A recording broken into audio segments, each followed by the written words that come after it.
very odd career to get where I am today.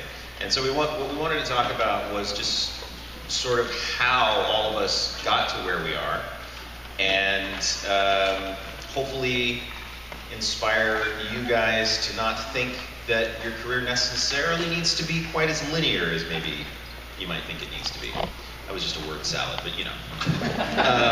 9 a.m. So what I'd like to do first is I'd like to go down the row, have everybody introduce themselves, and talk a little bit about how you got to where you are today. And we're going to start first with Stephanie Patrick. Hey. Cool. Hey guys, I'm Stephanie. I work with theorists, so we own and run the Game Theorist channel, the Film Theorist channel, and a live stream channel called GT Live. I think, like a lot of people on this panel, I wear a lot of hats, and so behind the scenes I do a whole bunch of stuff for our channels, and we are sort of in a weird position where we have a production half where we run our channels, and then we also have a consulting half where we take what we learn from the channels that we run and we share that information with other creators and with brands to help them make the most of YouTube and all the other places where you put videos online. So I work, that's basically what I do, and coming into it, I did not work in YouTube, I did not work in entertainment at all. I have a science background, so my degree is in chemistry. My graduate degree is in cancer pharmacology. So I came in from a completely different end of the spectrum, but I think we're going to talk about how you can come in with so many different knowledge sets and so many different skill sets, and you can bring so much to this industry and the table in creating videos and creating really awesome content online. And I was always really excited to do that, and I'm really excited about where I am today. Hello, hi guys. My name's Curly. I'm from BuzzFeed. I'm the lead on the Latin division at BuzzFeed. We're called Better Like, so we do focus on multicultural, bilingual people, specifically in the Latinx community. Sorry, I always get so nervous when I'm like talking to a lot of people. I actually have a very unique story at BuzzFeed because I started in the kitchen. Like, I used to be the receptionist there, and I used to stock the sodas, I used to stock all the snacks, I used to serve the lunches for all of them. And I always feel like I wasn't allowed to go to the ball, and then finally I became like a producer. I'm the only one in like BuzzFeed history to move from the kitchen to a BuzzFeed producer. And so now I lead up the Latin channel. So I'm just here to talk about how you can really get anywhere if you just work hard in your own little bubble. And just, you know, when I was in the kitchen, I would always have speakers and I would dance around and put the sodas in and serve the lunches, and people were like, that Latin guy is so funny. And I looked like this and dressed like this. So then it just became like a thing. So I'm excited to chat with you guys a little bit. Hey guys, my name is Asante Bean, and I work at PBS Digital Studios doing editorial and operations there. So on the one hand, that means giving feedback to all of our producers. We work with producers across the country, you know, talking about their videos and giving them feedback, thinking about new ideas across the network. And then on the other side, it's making sure everybody gets paid. So that's my role at PBS Digital Studios. Yeah, no problem. I also have my own personal YouTube channel, Asante the Artist, where I talk about young adulting and social issues through a creative lens. And I started that channel back in college, so that's kind of my first foray into YouTube. And from there, also went at it from the public media aspect, which is, I think, unique about my story, is that I was working at PBS in Boston before I came to PBS headquarters. So there are definitely multiple different avenues to get, you know, intel and everything. Hi, I'm Blake DeFastino. I'm editor-in-chief of SciShow and Crash Course. Nick and I are co-producing a show that we can talk about now because we announced it last night, called Demons of Natural History. Very excited about it. Wait, second your woo. And my background is in journalism, which I can talk about at length later if I could do it now. But basically, I feel like I was equipped for this job because journalists ask stupid, obvious questions to people who know more than they do, and then you like write it down and you translate it for a mass audience. And that's basically what we do, what I do, because I surround myself with people who are much smarter than I am, and then they ask questions of people and write down the answers and translate it. I'll just leave it at that for now. All right, thank you. I also want to point out that if any of you are watching Crash Course Film History, Asante is proofing all of those episodes before they go up, so thank you, Asante. And thank you for making sure people get paid. That's also that's right. Yeah. So we have a pretty good age range up here, which is nice because when you talk about online video, it's like I feel like different generations have different ideas and expectations of what that means, what online video is. And so, Asante, I'd like to start with you and just start talking like what were your expectations when you started working for like PBSDS? And what did you even have expectations? And then I'd sort of like to hear from everybody. Like, what were your expectations when you got started actually working in online video? Yeah. So I had my own personal YouTube channel, so that I kind of had an idea of what kind of process the producers were going through, which was nice. And I had also, since I was in the YouTube ecosystem, had watched a lot of digital studio shows. But I really didn't know what it was going to be like to work at digital studios, so I try and come in new places without expectations, especially when I realize that I have no idea what's coming, so I'll just, kind of accept things as they come. But it's been really great. It's a wide variety of tasks because Digital Studios has 12 different ongoing series. So there's Crash Course, there's also, Braincraft, which is a psychology show, there's an astrophysics show that we do, and there's also, like more pop culture, the art assignment, which is like art and art history. So it's a huge range of things, and then the fact that my job is looking at the content, but then also looking at the business side, was also a very new thing for me. So that's been really exciting to get to know like the finance and the sponsorships and like the ad revenue and looking at that backside as well. Okay. Stephanie? Would echo a lot of that.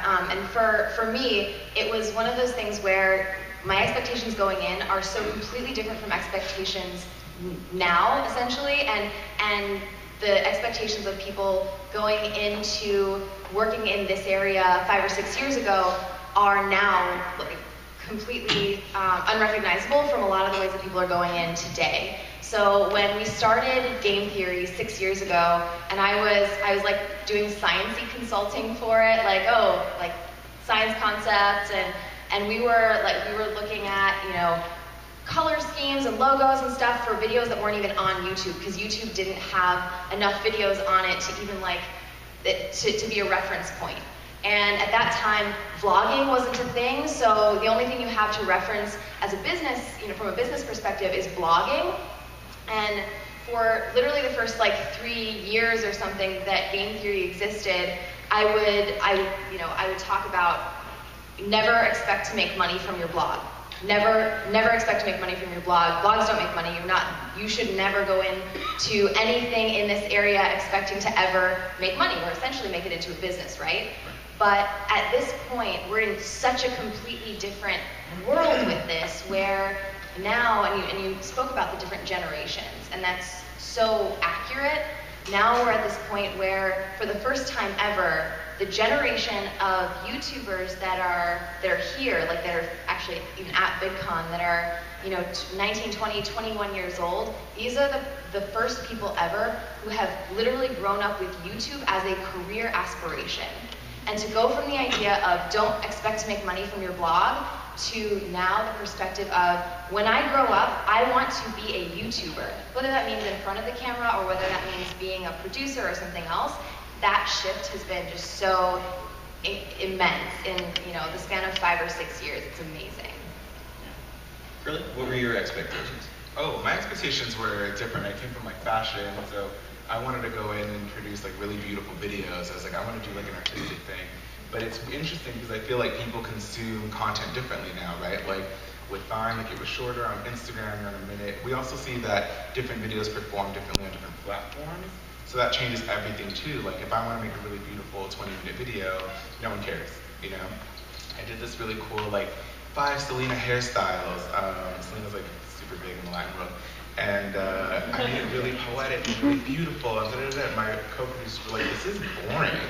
And I'm like, oh no, like I want to make this really beautiful. And they were like, chop it down. So we went back and forth. It ended up going from like 6 minutes to like a minute. And it did really well. It did like 20,000 shares in like the first hour or something. We go by shares. And so it's just interesting how things are constantly changing. Yeah. So I don't know, the internet's always changing. I can't tell you like how it's going to change in the future, but I'm excited to see what happens. Blake, what were your expectations when you got that Craigslist ad? I'm fond of saying that my relationship with Hank Green began like any meaningful relationship does through a Craigslist ad, because like that's how we met each other. And I came from a text background, so I used to work in print, like when I used to print the internet on paper. What? Then I worked for National Geographic News, and in like that was probably 05 or so, and realized that there was no going back to print, and actually I enjoyed the breadth, the reach that working online afforded me.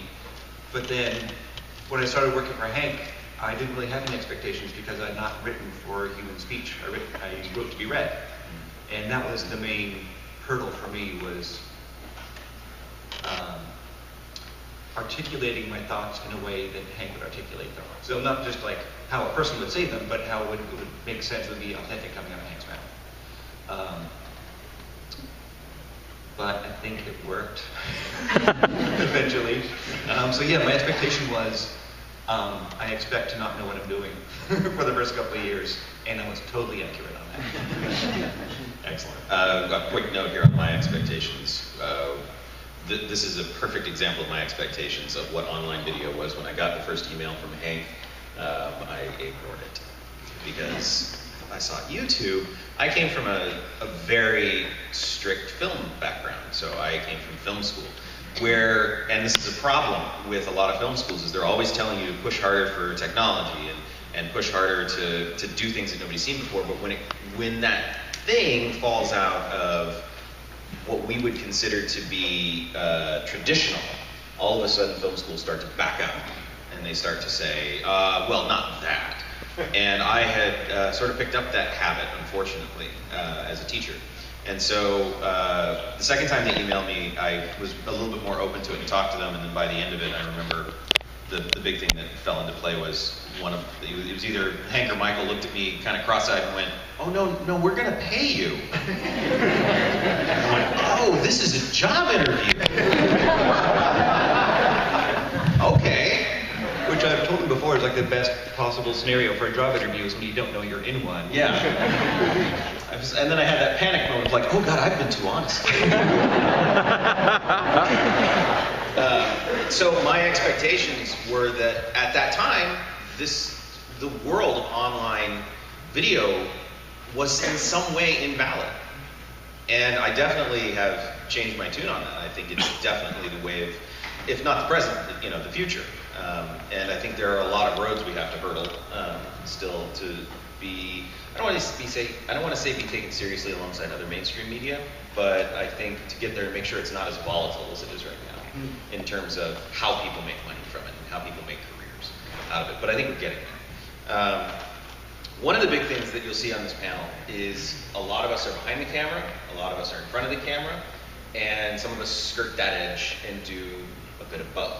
And I'm curious, like I have my feelings on this, but I'm curious how you each feel about the work behind the camera versus the work in front of the camera. Is there a difference for you?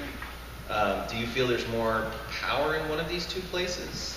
Curly, do you want to start with this? I can do this one. I don't know, I have a lot of fun because when you're in front of the camera, you can turn it on, you can spice it up, you can be a little fun, but when you're behind the camera, you can direct it, you can move things. Our team is really small. We're 5 Latino people who create content, and we play off of each other. The way that we write is with each other. And if we laugh, if something makes us laugh, like a joke about our moms, we're like, put that in the video, that's perfect. And so that's the way that it's fun to work behind the camera. At BuzzFeed, we have to actually, we do it all. We produce it, we write it, we set up the camera equipment, we do the lighting, we do the I probably would have set this up myself. You know, we do everything. Then I edit it, I color correct, I audio correct, do it all. But it's fun because you can really mold something from beginning to end and make it all your own. So, Sure, yeah. Any other opinions about that? Or different?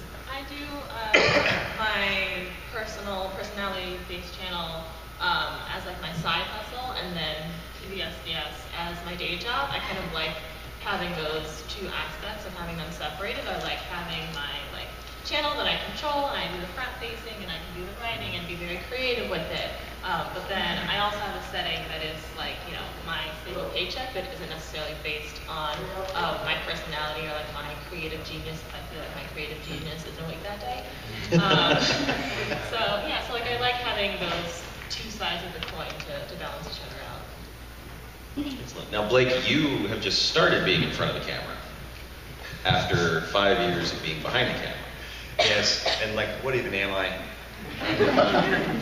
But like, what strengths are there to being behind the camera for you?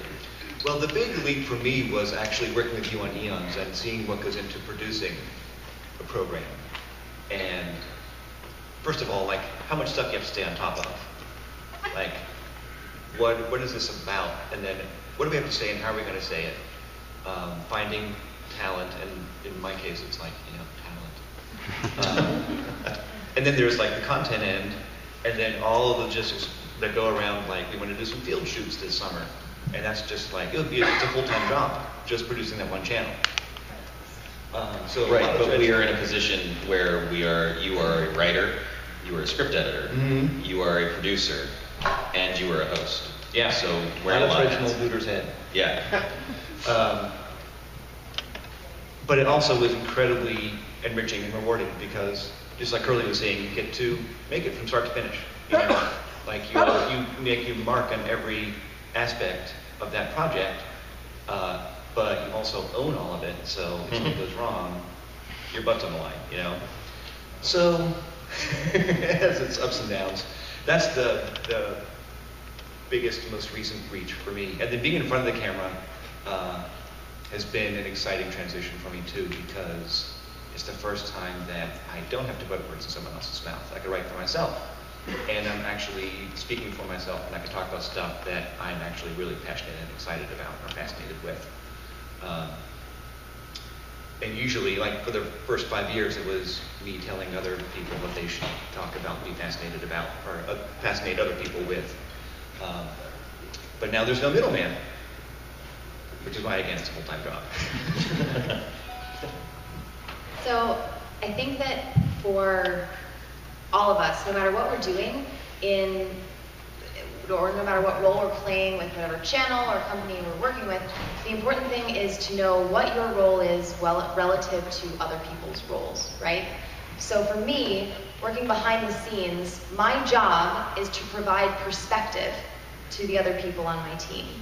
So if there's someone who's really entrenched in the day-to-day, what color should this thumbnail be? And what word is going to work best in this title? And how can we tweak this moment of this one edit of this one episode? They have a very close-up perspective. Not everyone can have that close-up perspective, and you miss other stuff based on wherever you are. So the strength of having not just being behind the scenes or being in front of the camera is actually having a partner or a team or someone else there to tell you what the perspective is that you're not seeing. So from behind the camera, from a place where I'm looking into the business side or I'm working in the analytics, I do a lot of our channel optimization. I work in the data a ton. And so there are those creative decisions, there's the colors and the words and the script and all of that. And then there's, how does that work? What do the numbers tell us? Those are two very different perspectives, and having the ability to represent both of those or get both of those is so important. And all of us, because these jobs are hard and they're like almost 24-hour-a-day jobs. Like I dream about the work I have to do the next day kind of jobs. They they make it really hard to get perspective on the things that you're doing on a day-to-day basis. And so if you're the in front of the camera person, you need to give perspective to the person who's looking at the numbers or who's looking at the business side to say, creatively, this is what we can make work and this is what we can't make work. And on you know, behind the scenes side, whether you're producing, whether you're running the camera, it's like, I'm seeing this from a different perspective than you are, and I'm able to better inform what we're doing as a whole. And so I think that's for me where I feel the strength is of not always being in front of the camera, because I can get that strategic perspective, or I can understand things differently that help inform what we're doing, not just today, not just this video, but in the long term. And I think that's one of those things that's really powerful. If you're looking at going into YouTube, there are all of these different perspectives, and all of them are so critical to the final product. I agree with that, and I think that I agree with everything, what everyone said actually. There are also, I think, certain stresses that each, like a host has certain stresses that they're going to be having to deal with. They're going to be thinking about, well, how is this going to be? Is this a reflection of me as a person in front of the camera saying these things? Whereas the writer just has to say, well, no, this ABC is what it is, and then you're going to have a host saying, okay, yeah, I get that, but what about XYZ with your ABC? And so the host has to then have a lot of trust of the people behind the camera. And the people behind the camera may not want to have that hosting job. We may not want that stress. And I think that's an important delineation to have is when we were doing Crash Course Film, a few people in the office were surprised that I wasn't going to host it because that's my degree. And I was like, no, I don't want to be a host. Like, I don't want to be in front of the camera because that is a level of stress that I don't want to add to my already stressful work life. And so it makes me have a much higher respect, well, not higher respect, I already respect talent, but like it makes that stress even more, or excuse me, makes that respect even more pronounced when I know that they are having to deal with completely different types of stress than I am with my jobs behind the camera.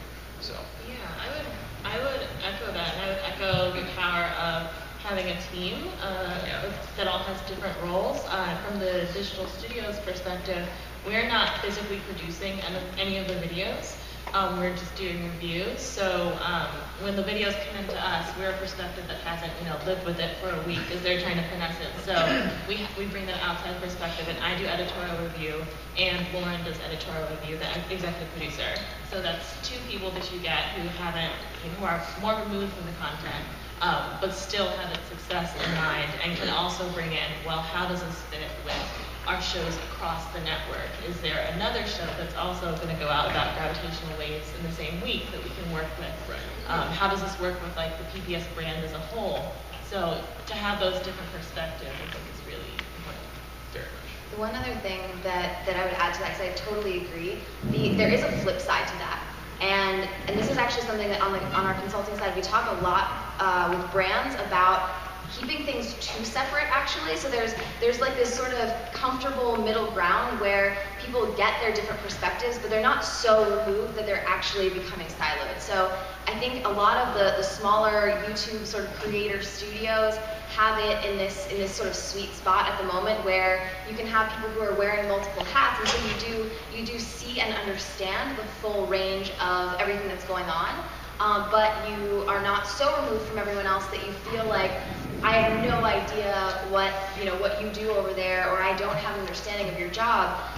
And I think this is one of the areas where big media companies really struggle to pivot into the digital space is they're used to having the creative team totally separate from the social team, totally separate from the packaging team, totally separate from metrics and analytics, and then the strategy that's supposed to underlie all of that is all like down the hall somewhere.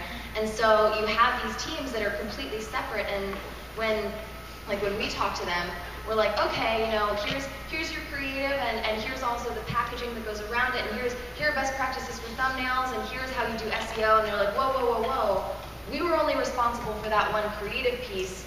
We have no idea what's supposed to go around this video. We don't know we don't do titling. No, we can't touch that. we can't touch any of the strategy, and they don't know what their teammates need. And so knowing what everyone else, or having enough visibility into what everyone else is doing to understand what you can do to make their job easier is also huge. It's so important, and that's one of those things that we preach the good word all the time of like, get your social people in, get your SEO people in the same room with the creative so you can actually talk about a total strategy, because these platforms aren't just about make an awesome piece of creative and put it out there in the void and it's going to do amazing. It actually, it involves everyone, and you have to bring in everyone who has that data mindset and also the people who have the creative mindset together in the right way to actually produce something that is not only great, but that these platforms will serve and that will be optimized for the place where they live, right? Yeah. That actually kind of leads me into the next question or discussion point, which is, so you talk about big media companies struggling to do things like that, like they're lost in the minutia. Well, they can get lost in the minutia because there's this department, this department, this department. And a couple of things have happened, not just because online media companies are still smaller than big media companies, but the way we communicate with each other is very different now. So you're looking at these, if we want to say, let's just say a movie studio, for instance, that has built their entire infrastructure on something that was invented in the 1930s. Breaking out of that is really hard, whereas in online video now, we're sort of setting our own standards. And sometimes these practices don't work, we figure that out, and then we do adopt something that maybe is more mainstream media. I hate making air quotes, but I'm curious what each of you have found are the positives and negatives of working in really a growing industry. Like, what are the things that you love about it? What are the things that you are either troubled by or that you are something that you have to deal with on a daily basis? Blake, I'd like to start with you. Are you talking about just working in a growth industry in general or online video specifically? I think it's a bit of both, but let's start with growth industry. Start with online video. Yeah. my thought of I'll answer whatever question I want to answer. The answer is the same, which is the audience. Like, as a print journalist, you never know what people think of your work. Back before there was the internet, you didn't get any response. Then when you could blog, you could sort of peak blog and develop a relationship with people who would comment on your posts. But this is the first environment I've worked in where we get immediate direct response from the people who I'm trying to talk to. And that's just incredibly rewarding because you can develop a relationship. Finally, you know who you're talking to. And when you're doing it in print, it's just an invisible consumer, And newspapers have no idea who they're trying to reach anymore because they don't have a relationship with them. The thing I dislike the most about online video is the same people. Because the internet is kind of a dick a lot of the time.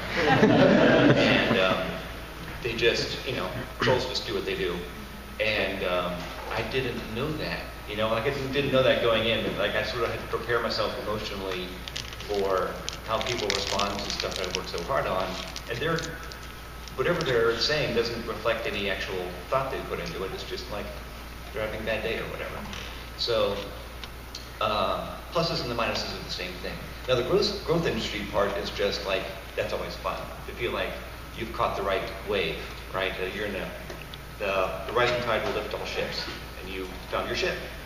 But then, waves crash too. So I'm always wondering, in an economy that's based on creative destruction, what's the next thing? I'm not thinking about. What's the next form of expression, the next medium that's going to eclipse online video? And it's going to happen. It's going to be invented. It might have already been invented. But I'm always trying to stay either mentally prepared for the wave to crash or stay mentally ahead of whatever the next wave of creative destruction is going to be. So a bit of uncertainty. Yeah. Yeah. I mean, I kind of feel like we are the new wave. Like, you know, you think about like radio and television, and then the way that people are consuming things on the internet. Like now, television is dipping into the internet, and they want to see like what's going on over there, you know. So I agree that you do think about like what's going to happen, but I do feel like we have time, you know. Yeah. I'm not suggesting that the internet is a fad. But as far as like the perks, YouTube's over. The perks and the It's like what are the things that are exciting for you, and what are the things that frighten you? There's always going to be those two things, and depending on your career, like what are the things that get to you?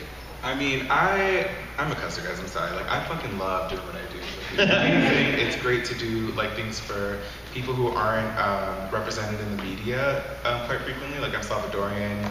My parents came here during the Civil War in El Salvador in the 80s. So there aren't very many Salvadorians in the media at all. So for me, it's nice when I get messages from the LGBTQ community in El Salvador that are like, hey, I see you out there, thank you for representing us. Or people who are just like feeling underrepresented, hitting me up and being like, thank you so much. I'm like, cool, that's amazing. Like, LA boy from the kitchen, like fucking repping, like that's amazing. And then I think the downfalls are a little bit like, like you said, like the comments being like, ouch, like that was kind of mean, Like I get called like the F word left and right as a gay person, and they're like, that's so sad that, you're representing your country. And I'm like, who better than me, Like I said, I started in the fucking kitchen, I don't do drugs, I don't drink, I don't do anything. Started from the kitchen, now we're here. Like, who fucking better than me?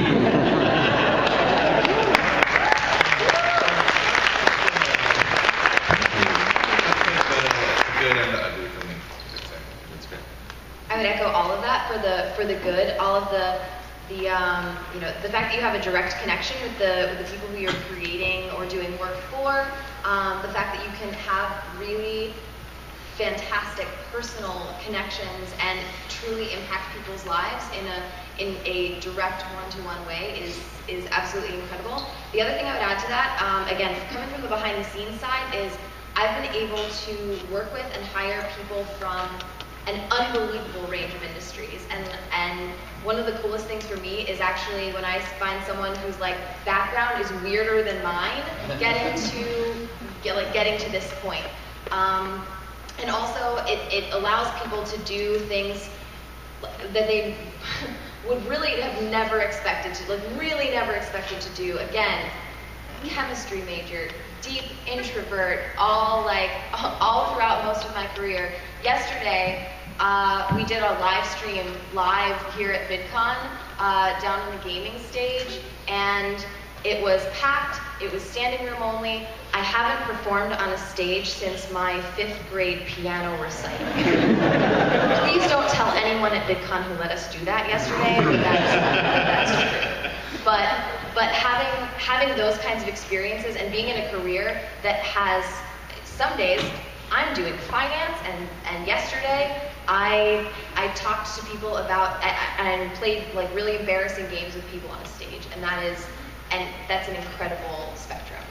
The flip side is, and taking a step back to sort of the bigger picture, is there's a lot of education to be done, right? There's still an overarching perception that if you work on YouTube, you're working out of your bedroom, and you roll out of bed in the morning and you're just like, what video am I going to make today? Oh, another smoky eye. Okay, tutorial, great, I'm in front of my mirror, it's awesome. That's really not the way it works anymore. Even those same, those beauty channels who are in their bedroom and it's all, so personal and so one-on-one, a lot of times those are now bedroom sets in studios, and they have a team of 5 around them, and they have a manager, and they have an agent, and this has become such a bigger thing, and people are running these businesses and taking them very seriously at this point. And in all honesty, like a real talk moment, there's not that much that people are aware of in like the bigger public perception. And a lot of times it's like, oh, I need to talk to that one person who's sitting in front of the camera because clearly they're just working out of their basement alone. This is a totally one-man show. But actually, the better person to talk to might be their manager, or might be the person who is writing all of their material for them, or might be their producer. there are so many other stakeholders at this point that people aren't really aware of. And I mean, for like all the work that gets done with everyone sitting here, I think we're slowly getting to the point where people are recognizing that, and they're giving sort of that credit for a lot of the work that goes on behind the scenes. But I still think there's a lot of education that can be done in that area. Can I also just say that for a lot of you guys that are starting off, like, dive into everything. Like, don't be afraid to dive into, like, Photoshop, learn how to do the thumbs yourself. Like, you know, use your cell phone, make videos. Like, sit in your room by yourself and try an eyeshadow. Like, do it all. Like, don't be afraid. Because then when you go to anything and you meet somebody, like, you can be like, actually, I do know how to do that. I do know how to run sound. I know to set up my microphone. I can set up your microphone. Like, just go for it. Like, don't be scared, essentially. Yeah. I completely agree. No, go ahead. Yeah, one of the, as far as the pro-con, for me, one of the frustrations of working in online video is when you have to work with people who don't work in online video, who maybe come from a traditional media background or a broadcast television background in the case of larger PBS, or even producers who are used to producing for broadcast. When they're used to saying, okay, we shoot all the episodes, produce all the episodes, and then air the episodes. And they don't get that making things in real time lets you really react to the audience and gauge, well, if you post the first 3 episodes of this web series and no one likes it, you have the flexibility to change that web series if you're shooting it as you go, as opposed to kind of block recording as you go in traditional media. Right, which then it ends up with it just getting canceled. Right, Yeah. right, exactly. So when you kind of have to translate that, no, you really need to be engaging in real time. You need to be out in front of whatever predictive message you think is going to come out, and be aware of how viewers are reacting to it. And then the pro is definitely that viewer reaction. We have a super engaged fan base, especially on a lot of our technical shows. One instance in particular, a few weeks ago, we got fan art of 2 of our hosts, Kelsey Houston Edwards, who hosts a math show, and Matt O'Dowd, who hosts an astrophysics show, and they were both like in their gestures of like explaining like in the fan art. It was like so accurate, and we love that, and we actually took that fan art graphic and incorporated it into an episode of one of the shows that one of the hosts was in. And so we could have that interaction of, oh great, you made this thing, we can incorporate it right into the series. So I love that back and forth. Absolutely. What Curly was saying sort of leads into my final big question here is, you've got a lot of people who want to get into online video, and maybe they don't know if they want to, or are already in it, don't know if they want to be in front of the camera, behind the camera, whatever, but they know they want to work in online video. I know that was very much for me growing up. I didn't know what I wanted to do, but I knew I wanted to work in film and in motion picture stories. Like, I didn't know if I wanted to be a director, I didn't know if I wanted to be a cinematographer, a special effects person, but I knew I wanted to do that. And I feel like that's where we are with online video now, as we're starting to get to that point where people are just like, that, I want to work in that field. So, what do you guys think for advice? What advice would you give people for getting into online video? I really like what Stephanie said earlier about, like, you know, looking for the managers. Like, when I was younger, I was like, I want to be a singer. So I used to go through like my little CDs, and I'd be like, who wrote this hit song? And then I would go and like try to see if I could find them. When I graduated high school, I just like started knocking on doors, being like, can I work here? And I think that like wherever you are in your own little bubble, like create your stuff, create your content, and start doing research. Like, where do you want to work? Who do you really admire? Who's around them? Like, how can I dip in and find my way in that space? But wherever you are, like if only like 100 people are following, if only 80 people are following you, like do the best that you can, be the best in your bubble, and then just start to grow, you know? Actually, I was going to suggest the same thing, which is basically to keep in mind that the internet has room for you. So whatever it is that you're really psyched about, and it could be anything, it could be like industrial design, poetry of John Donne, physical anthropology, whatever it is, you can talk about it all you want, and you can own that corner of the internet. And if you do it right and actually take yourself seriously and allow yourself to be proud of your work, then you'll become an expert. And it's not like a mystery. You're really just following your passion. You can pop pimples on the internet if you want to watch it. Oh. I mean, right? Like, pop those pimples.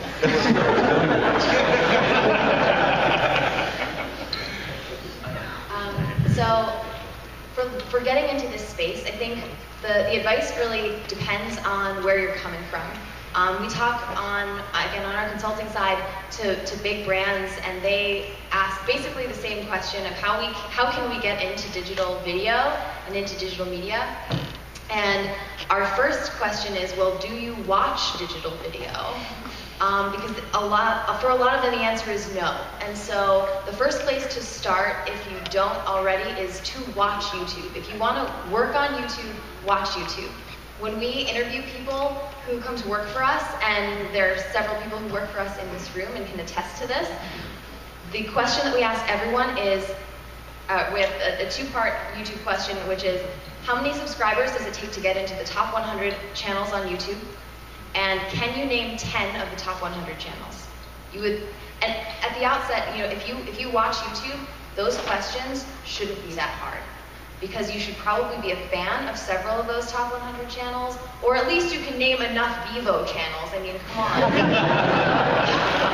So get to know the platform that you want to work on. If it's not YouTube, stalk the heck out of Instagram. Watch a ton of Instagram video. Instagram video is fascinating, but you have to watch it to know it.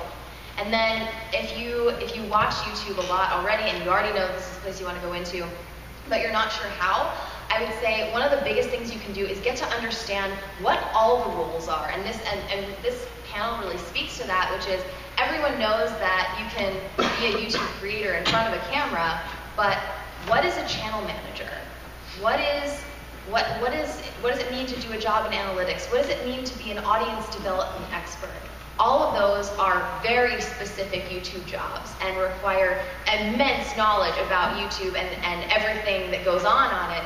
But what are those jobs? What does it mean to do that job? And there are so many ways that you can contribute in really powerful ways to what ends up being on the camera in some of those roles in the background. So it's knocking on doors, absolutely. And trying to talk to everyone you can, who's not just the people in front of the camera, but if you are talking to the people in front of the camera, be like, hey, how do you do X, Y, or Z behind the scenes? Do you work with people? How many people do you work with? What do they do? How do you know, what roles do they have? What does their day-to-day job look like? And then you have a full perspective of, hey, I could be in front of the camera, but I could also do these 5 other things behind the scenes that I'm also super interested in. And I think that's the way to sort of get more acclimated. So watch, and then ask a ton of questions. And because this is like this space is always evolving so fast, there are no stupid questions ever, because everyone's role is changing all the time. So every question is a valid question. Everything you're trying to do to understand more about how to work in the industry, what the roles are, and what you can do, everything is valid. I would definitely echo that. It's really important to do your research and know what you want to get into and be familiar with the industries that you want to work in. It's always surprising when people interview for jobs with us and they can't name one of our shows. And I'm like, what are you doing? We have a dozen of them, just name one. It's, you need to go out and watch what's out there. And then there's also a ton of value in talking to people when you can talk to people, at events like this. Even if there's not some sort of like job opening, again, like informational interviews are huge and they're a thing, and if you ask, some people will be totally willing to give them. So just getting to know like what people's roles are, and what shows they're working on, what's the breadth, what's the depth, what background do they have as they approached it. So yeah, for that. Yeah, I guess my piece of advice would be to not be afraid of following something that you're passionate about. So I'm in a position of hiring people now for Complexly. And when I look for people that I may want to hire, I'm sort of looking at your life. I'm not really looking at what necessarily your degree was in, although that can be a contributing factor. I'm not necessarily looking at I'm looking at sort of who you are and what you bring to the group. And if I see you're really passionate about, harvesting mushrooms, well, that's fascinating. And then I sort of plug that into the rest of you as a person. So don't be afraid of having passions and seeing how those passions lead you into work in online video or film or whatever it may be. I started out as a graphic designer. Curly started out as a fashion designer. Like we all come from different places, and yet we all still arrive here at this panel. So you don't have to worry about that. I would like to open it up for questions now. Is that right? This gentleman right here in the gray shirt. My question is for Blake.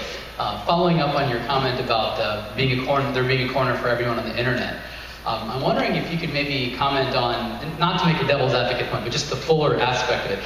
You guys are on this panel because you've been very successful at what you do. There's also probably a number of people who have tried very much and been very passionate and put things together, but may have not, for whatever reason, developed a large audience. And I'm wondering if you could just comment on both sides of that equation. How far can we democratize fame on the one hand? And the shadow side of that is, what about people who may pursue this stuff who may not be successful? And what are the sort of the challenges involved in navigating that? That's an interesting question because it raises what you mean by success. Like, is being famous successful? Is making money from your channel? Does that mean you successful? Or is it that you get to spend your free time teaching yourself and then teaching the world about something that you think is really important, you know? I started a blog years ago, an archaeology and paleontology, which has nothing, they have nothing to do with each other, and people are like, what? It actually is just in the American West, because I just find this part of the world to be really fascinating. Because I'm from Pittsburgh, so it's like the opposite of Pittsburgh. And, it became, you know, successful insofar as it made enough money for me to like go to conferences and interview other archaeologists and paleontologists, but it didn't like make money on it. It has like, you know, a few thousand followers on Facebook or whatever, but that's not really what I'm in it for. What I'm in it for is the community. You know, like they really care about what I'm writing about, and if I don't, which I haven't in a long time, then they hit me up on Facebook like, are you okay? Like, why aren't you posting anymore? So that is, you know, my version of success. I just picked this weird little corner of the internet and squatted on it, and other people joined me, you know? So there's not really any money or fame attached to it. They don't know what my name is, I don't think. It's just something that I do it because I think it's interesting, you know? One thing that we don't talk about enough, I think, is that a lot of times you can play the game completely right, follow all the rules, and still not quite win. And sometimes that's true. You look at people, you look at small YouTubers, you go like, this person's great. Why is nobody following them? And it's just not clicking for some reason with other people. It clicks with me, but it doesn't click with other people. And I think there is a little bit of I don't want to say magic because it's not the right word, but there's a little something mixed with luck and doing the right thing and being in the right place and hard work that like all sort of comes together sometimes. And it's tough, but it's still, like, I think that's the thing. Stephanie, did you want to say something? Yeah, I would also chime in on that and echo a little bit of the idea that success is something that you have to define for yourself. There's also a lot to be said for the platforms that we're talking about, YouTube, whether it's YouTube, Facebook, whatever, that the content is the content, but the platform exists and works independently of the content you create. So it's sort of like we were talking about before about, you know, like stuff like thumbnails and titles and all these other things impact the creative success that you have. The fascinating thing and the scary thing for a lot of people about a place like YouTube is that it's a creative platform that is built by engineers, and so it's a platform where you're supposed to do creative things using the rules of mathematicians, and that makes it really hard. So sometimes a channel succeeds because the audience that's out there can't find them, because the SEO isn't optimized, the thumbnail isn't clickable, the way that the video is presented just isn't resonating with that audience because the creator doesn't quite know that audience well enough. There are a lot of reasons why something may or may not succeed. Even the formats that we create primarily in game theory and film theory now would be much harder to succeed if they were just starting out today. YouTube's sort of requirements for content cadence have increased dramatically.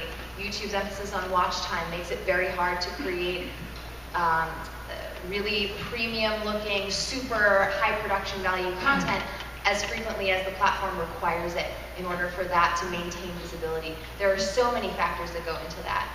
And then there are some things that are always going to be a bit more niche than others, right? Video games, which lucky for us, is one of those things that a lot of people like video games, and a lot of people watch movies.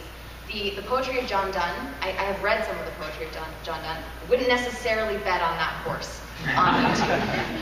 But hey, there's an audience for it, but it just depends on how big that audience is. You might not have a 15 million subscriber channel off of that, but you might have a 30,000 subscriber channel where the people who watch the content about John Donne are just really passionate about it. And then where does that take you? Where does that 30,000 take you? Right. It's like that's your window into something else. You start another channel about more romantic poets. Next question. Young woman right here. Hi, my name's Sarah. I just graduated from UC Chapel Hill. I'm one of those people who are trying to get into the world of online video. Thank you. And through internships and making my own content, I've found that I'm really interested in specifically the intersection of digital media and education. So you all create very educational content, whether that's directly or just educating the public in general. And I was wondering where you kind of see digital media fitting into education going forward. Can I just say, like, use a lot of pictures is what I would say. It's great. Like, I just discovered, what is her name? She's the, what is it called when you, like, when someone's dead and then you take care of them? A mortician, ask a mortician. I love her. She uses all these photos and I'm like, I'm here for you, girl. What else are we talking about? Like, let's do it. So, and I love to learn. I love to learn. So I think do it. Like, do it in your own little thing. Do it your way. Use a lot of photos. Make it fun. Yeah, I see digital media and technology in general being used more in schools, which I really like and am encouraged by. We have an agreement with Crash Course where we put all of the episodes and guides into PBS Learning Media, which is a resource that teachers go to in the classroom, which is important because some schools don't allow access to YouTube because they just restrict the whole thing. But when they can come to a platform that's hosting these videos, they can have access to short, entertaining bites of information that are really resonating with their students. So I'm encouraged by that. So for us, I know that one of the big tenets of the channels that we run is that we always say that they are educational channels disguised as gaming, film, and TV channels. And for us, and for the work that we do, and I definitely ascribe to this, is that digital video has democratized education in every conceivable way. And YouTube creators are like an amazing example of this. 99% of them did not go to film school, but some of them have become incredible cinematographers or have developed unbelievable and totally unique and innovative editing styles because they taught themselves. And a lot of times they taught themselves by watching other people, either watching other people's videos and just sort of osmosing information, or actually watching tutorials or watching YouTube educational videos. There's that story about a woman who built her entire house using YouTube YouTube tutorials for every step of the way. She watched every Home Depot video in existence, and she built a house. And that kind of being able to access any type of information and any type of education that you want instantly is like magic. And I personally, I'm just looking forward to even more of that, and that becoming more structured in some ways, and becoming a place where people can rely on it as basically a formal education, but in a totally free and totally accessible way. So I've been told to wrap it up, unfortunately. Sorry. But I want to comment one last thing on that, which is online video, it's sort of at its core, is about sharing. If you look at vlogs, if you look at tutorials, if you look at anything, that is where the strength of online video, I think, has been. It's sharing my story, sharing this idea, sharing, and that is, in a big way, a huge part of education. And I think that, like with Crash Course, it's always about, what is the clearest way that we can tackle this big subject and make it in a shareable way, So just, the way that has blown open education, the way online video has blown open education is astounding to me.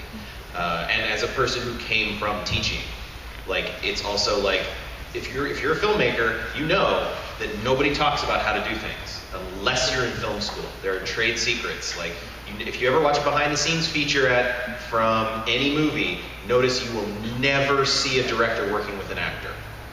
You'll see a lot of other things. You'll see special effects, you'll see a lot of stuff, but you'll never see little things like that. However, if you go online, you'll get to see a lot of people talking about working with actors because they want to share, and that need and that care, that just down deep in your gut want to tell you about this thing. That's something that online video is really good at. So, thank you for joining me on this panel today.